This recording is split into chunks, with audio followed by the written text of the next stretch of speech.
안녕하세요. 저는 50대 후반의 돌싱 남자입니다. 물론 돌싱이 되고 싶어서 된 것도 아니고 제가 돌싱이 된 이유는 나름의 사연이 있는데요. 아내가 갑작스러운 병으로 세상을 떠나게 되면서 어쩔 수 없이 이혼을 하게 된 그런 사연이 있습니다. 시작부터 무거운 이야기를 하려고 한 건 아니에요. 저도 많이 슬펐지만 지금은 많이 괜찮아졌고 나름대로 무뎌진 부분도 많이 있죠. 참 저를 많이 좋아해주고 잘 챙겨주던 그런 여자였는데 본의 아니게 부부관계를 끝내야 하는 시점이 왔을 때는 정말 많이 힘들었지만 지금은 익숙해진 상태입니다. 지금 저에게는 결혼한 아들 녀석이 하나 있는데요. 저는 젊은 시절 악착같이 돈을 모아 작은 건물을 하나 사서 지금은 월세를 받아가면서 나름대로 소소한 수익을 얻으면서 살아가고 있습니다. 나이 들어서도 언제까지나 일을 할 수는 없는 것이라는 걸 잘 알고 있었기 때문에 돈을 모았는데 그 덕을 이제서야 제대로 보고 있다고 봐주시면 되겠네요. 제가 소유하고 있는 건물은 저의 소중한 재산이자 저에게는 남은 평생을 책임져줄 그런 든든한 친구 같은 존재입니다. 아내가 세상을 떠난 지 얼마나 오래됐는지 이제는 기억에서 조금씩 잊혀지고 있지만 아내가 떠났다고 제 인생이 끝난 건 아니었어요. 적막한 일상 속의 유일한 말동무이자 가족 같은 제 친구가 편의점을 차려서 저는 그 편의점을 드나들면서 무료한 일상의 재미를 찾아가는 중이었습니다. 국민학교 시절부터 줄곧 저와 인생을 함께 걸어온 친구이자 이제는 둘도 없는 인생의 동반자가 되었다고 봐주시면 되겠네요. 친구는 편의점 사장으로 돈을 버는데 사실은 제 친구에게도 참 사정이 많습니다. 저 같은 경우에는 아내가 세상을 떠나면서 돌싱이 됐는데 제 친구는 아내가 외도한 사실을 알게 되면서 이혼해서 현재는 돌싱이 된 그런 녀석이었죠. 저희들끼리는 적당히 다 이해해 줄 텐데 꼭 이런 것까지 친구라고 닮아가려고 한다는 게 너무나도 가슴 아프고 웃기기도 했지만 저희는 지금까지 이렇게 비슷한 모습으로 계속해서 우정을 지켜오고 있다고 봐주시면 되겠습니다. 개인적으로 재수씨가 참 마음에 들었는데 그런 여자가 밖에 나가서 다른 남자한테 몸을 주고 있었다는 게 지금 생각해도 믿겨지지가 않네요. 제 친구 녀석과는 많이 친했던 터라 저희는 남은 인생만큼은 사랑보다 우정의 힘으로 행복하게 살자고 다짐하게 됐습니다. 낚시터에서 소주 한잔하면서 이런 약속을 하게 됐는데 그날따라 낚시터의 날씨가 너무 좋았고 분위기가 좋아서 그랬던 것인지는 모르겠지만 저희는 앞으로 같이 살기로 마음먹었고 반반씩 투자해서 조금 더 넓은 집으로 이사까지 가게 됐죠. 사람이 나이가 들수록 적막한 게 무섭도록 싫었는데 친구와 같이 있으니 사람 사는 맛이 나서 좋긴 하더라고요. 저희 둘 다 그렇게 집을 더럽게 쓰는 편도 아니고 짐도 별로 없는 데다가 집에서는 조용히 있는 편이라서 서로에게 그다지 스트레스도 안 주는 그런 평범한 남자였죠.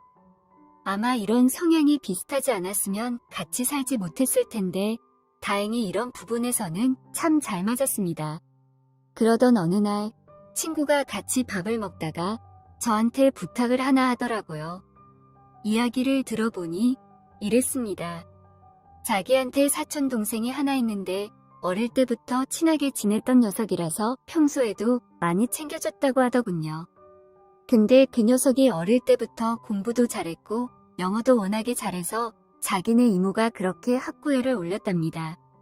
자기 자식이 공부를 잘하는데 적극적으로 지원하지 않을 부모가 어딨겠습니까? 그래서 그 친구를 호주로 유학을 보냈는데 결국에는 글로벌 기업에 들어가서 일까지 했다고 하더군요. 근데 한국 기업과는 다르게 외국계 회사는 성과주의가 워낙에 심하고 조금만 일을 제대로 못해도 바로 해고시켜버린다는 말을 들었고 자기 사촌동생도 그런 분위기를 이기지 못해서 결국에는 제 발로 나왔다고 했죠. 그래도 나름대로 외국계 회사에서 몇 년 동안 일했던 경험이 있으니까 이제는 그 친구가 한국에 와서 일을 하겠다고 하는데 당장에 집이 없고 집을 구할 동안만이라도 같이 지내면 안 되겠냐는 부탁이었습니다. 저희가 이사한 집은 방이 4개나 있었기에 하나 내어주는 데는 큰 문제가 없으니 저도 알겠다고 하면서 넘어갔어요. 본인한테 그렇게 중요한 사람이라고 하는데 어떻게 거부하겠습니까? 며칠 뒤에 친구는 동생이 오는 날이라며 자기가 공항에 가서 동생을 데리고 오겠다고 말했고, 저는 아무도 없는 편의점에 앉아 커피 믹스 한 잔 마시며 문을 열어놓고 바깥 구경을 하고 있었습니다. 그날따라 날씨가 참으로 좋고 푸른 나무들이 춤을 추듯이 눈앞에 아른거렸는데 그 풍경이 정말 예술이라는 생각이 들었죠. 어차피 손님이 오더라도 지금은 사장님이 없어서 계산해 줄 수 없다면서 돌려보낼 생각이었기 때문에 마음은 편했어요. 저한테 가기를 잠시 봐달라고 할 때부터 별다른 기대를 하지 않았을 거라서 저도 그냥 마음 편하게 있다가 돌아갈 생각이었죠. 계산하는 방법이라도 가르쳐 달라고 했는데 그러면 돈통 열리니까 안 가르쳐 주더군요. 저를 믿을 수 없다면서요. 참 웃긴 놈입니다. 저도 더럽고 치사해서 안 배우고 있고요. 그렇게 가만히 앉아서 선선하게 부채질이나 하면서 시간을 보냈는데 곧이어 친구가 가게로 돌아왔고 저는 제 친구와 함께 들어온 사람에게 눈이 가기 시작했어요. 제 친구는 웬 중년의 다나해 보이는 여성분과 함께 가게로 들어왔고 처음에는 같이 오신 분이 손님인 줄 알았죠. 저는 당황한 표정으로 왜 여자랑 오냐고 친구에게 물어봤는데 자기가 이미 여동생이라고 말하지 않았냐면서 뭘 그렇게 당황하냐고 하더군요. 친구는 분명히 여동생이라고 말했다는데 제가 건성으로 들었나 봅니다. 아내를 떠나보내고 늘 혼자 지내서 그런지 여자라고는 제대로 모르는 저에게 자기 여동생이라는 사람이랑 며칠 동안 같이 있는 게 부담스러운 것 같아서 신신당부를 했다고 하는데 이상하게 저는 그런 말이 기억나질 않더군요. 어쨌든 이미 상황은 그렇게 됐고 이제는 돌이킬 수 없는 상황이라서 그냥 이 상황을 받아들이기로 했습니다. 친구는 그녀를 저에게 소개해줬는데 자기 사촌 동생이라면서 소개했고 대학생 때 유학 가서 한국에는 몇십 년 만에 처음 오는 거라 했기에 저는 친구 사촌 동생을 사실상 그때 처음 본 상황이었어요. 친구와 나이 차이가 4살 정도 난다고 했습니다. 저는 그녀에게 쑥스럽게 인사를 하는데 그분은 제 손을 덥석 잡고는 활기찬 목소리로 잘 부탁한다고 말했고 순간적으로 훅 들어오는 그녀의 태도에 당황하긴 했지만 딱히 내색하고 싶지는 않았어요. 외국에서 오래 살아서 그런지 활발한 성격의 리액션이 정말 좋은 동생이라고 생각할 뿐이었죠. 먼 길 오느라 밥을 못 먹었다고 해서 같이 근처 식당에 밥을 먹으러 갔는데 보통 여자들은 약간의 내숭이나 처음 보는 사람 앞에서는 쑥스러워하는 분이 많은데 그녀는 오히려 오래 알고 지냈던 친구처럼 편하고 시원시원했습니다. 혹시나 결혼했나 싶어 가족을 물어보니 아직 결혼은 안 했다고 하더라고요. 순간 표정이 당황스러워 보이길래 제 질문이 너무 무례했나 싶어서 그럴 수도 있다면서 대충 둘러대긴 했는데 괜히 좀 미안한 마음이 들었습니다. 그 뒤로 약간의 침묵이 있었지만 오해는 풀어야 할 것 같아서 저도 사실은 마누라가 없는 사람이다 라고 웃으면서 말했고 제 말에 기분이 좀 풀렸는지 저희들은 다시 이야기 보따리를 펼치기 시작했죠. 그러면서 연애는 많이 해봤다고 말하며 후탕하게 웃는 친구 여동생이 그냥 귀엽게만 보이더라고요. 4살이나 어린 여자가 그렇게 서글서글하게 다가오는데 어떤 남자가 그런 여자를 보고 싫어할 수 있겠습니까? 저도 뭐 친구의 사촌 동생이니까 최대한 그렇게 생각하지 않으려고 했지만 어쩔 수 없이 그녀가 여자로 느껴지는 것도 사실이더군요. 배도 부르겠다 장시간 비행이 힘들었는지 그녀는 많이 피곤해 보였고 저희는 얼른 집으로 가서 미리 정리해 놓은 작은 방 하나를 보여주면서 여기서 지내면 된다는 말을 했습니다. 그녀는 피곤했는지 곧바로 누워서 잠들어 버렸고 저와 친구는 잠을 자기에는 시간이 너무 이른 듯 싶어서 둘이서 간단하게 2차라고 생각하고 소주를 한 잔 마시다가 잠들었습니다. 새벽에 목이 말라 눈을 뜨고 부엌으로 가서 물을 마시고 있는데 불 꺼진 거실이 살짝 환해지길래 빛의 근원지인 화장실 쪽을 보니 친구 여동생이 화장실에서 이제 막 샤워를 하고 나온 듯이 속옷만 입고 서 있더라고요. 자기도 제가 부엌에 있을 줄 몰랐는지 깜짝 놀라 다시 화장실로 들어갔고 저도 민망해서 헛기침을 하며 제 방으로 다시 들어갔습니다. 정말 오랜만에 눈으로 여자 몸을 보게 된 거라 당황했지만 그러면서도 계속 생각이 나서 마음이 심란하더군요. 술이 덜 깨서 그런가 싶어서 머릿속에 계속해서 떠오르는 그녀의 굴곡진 몸을 애써 외면하면서 다시 잠자리에 들었습니다. 간만에 아주 불끈하더군요. 다음날 친구가 아침을 준비해줬고 친구 여동생도 같이 아침밥을 먹고 있는데 볼 때마다 새벽에 있었던 일이 생각이 나서 저도 모르게 눈을 피하게 되더라고요. 친구가 그렇게 나가고 어색한 공기 속에 여동생과 같이 거실에 있게 되었는데 보통은 이런 일이 있을 때 자연스럽게 넘어가지 않습니까? 너무 직설적으로 새벽에 자기 속옷 차림 보고는 아침부터 눈도 안 마주치고 말도 없냐고 그러더군요. 제가 전날에 밥 먹을 때는 눈 마주치며 말도 많이 했었다고 하면서요. 저는 왠지 둘러댈 수 없을 것 같아 그냥 좀 당황했던 것 같다고 말했습니다.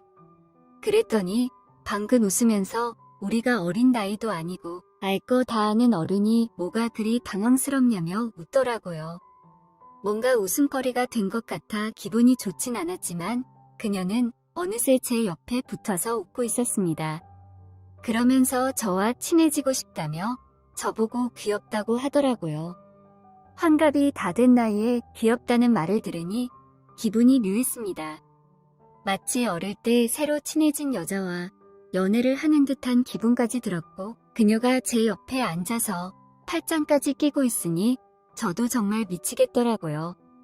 그렇게 편하게 이야기를 하다가 서로 눈이 마주친 시간이 있었는데 그때부터 그녀는 제 눈을 똑바로 쳐다보다가 제 입술에 그녀의 입술을 포개더군요. 혹시나 그런 상황이 올까 예상하긴 했지만 이렇게 빨리 이 순간이 찾아올 줄은 상상도 못했습니다.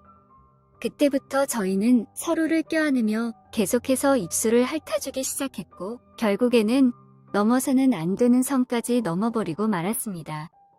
방에 들어가서 침대 위에서 조심스럽게 한 것도 아니고 백주대낮에 거실에서 말이죠. 그렇게 그녀를 제 옆에 눕혀놓고 다시 이야기를 나누고 있었는데 그녀는 저에게 한국 구경을 좀 시켜달라고 하더라고요.